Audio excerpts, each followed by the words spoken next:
shops and stuff. We went to Disney a lot, so that was quite an overwhelming experience for a little kid.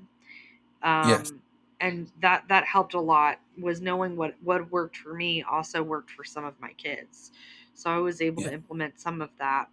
But the calm down corner is always a good idea, and it's good to help them even if you don't have anything fancy. You can make your own charts and learn how to communicate with your kids, to try and help them understand, like, hey, I'm right here beside you. I know this is so hard for you.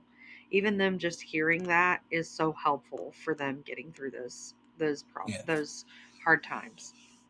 Yes, and that's identifying their feelings, their personal feelings and emotions and the things that they feel. And they're all individual human beings, and so they're all going to have sometimes the same feelings, and a lot of times they're going to have their own feelings that's triggered by a whole lot of different things. And as a parent, that's kind of a number one moment to understand their feelings, identify them, and know what's going on with them. Um, One thing that I heard you say as well is that you were with the corners that you guys have, the quiet downtime in the rooms and the corners that you have in the room and in the living room area, the family room area. You're actually exhibiting that moment to that we're not going to overpunish, but we're going to support, and we're going to give parameters, and we're going to set rules and regulations, but we're going to do it in the confounds of what we need to do within what you're feeling and what you're doing and how you're getting there, so that way we can cover across the board.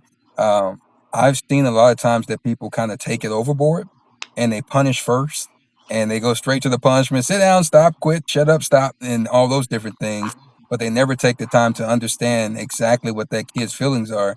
A lot of times you just listen, they'll tell you. And once you get it, then you can kind of operate in that moment, in that space. And that's one thing I heard you identify earlier when you was talking is that we have parameters, we have things that we have set.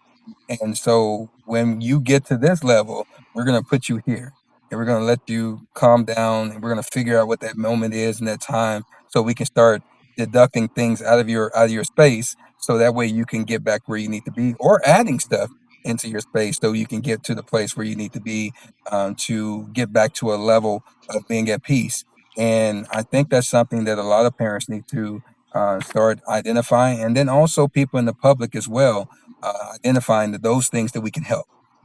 Like we said earlier with the lady, if she would have, instead of saying what she said, if she would have came and approached in the moment of just being concerned, hey, what's wrong, little young lady, it would have been a different outcome for everyone Hmm. in that moment. But when you come with the wrong aggression, then you set a whole nother precedent, in that moment.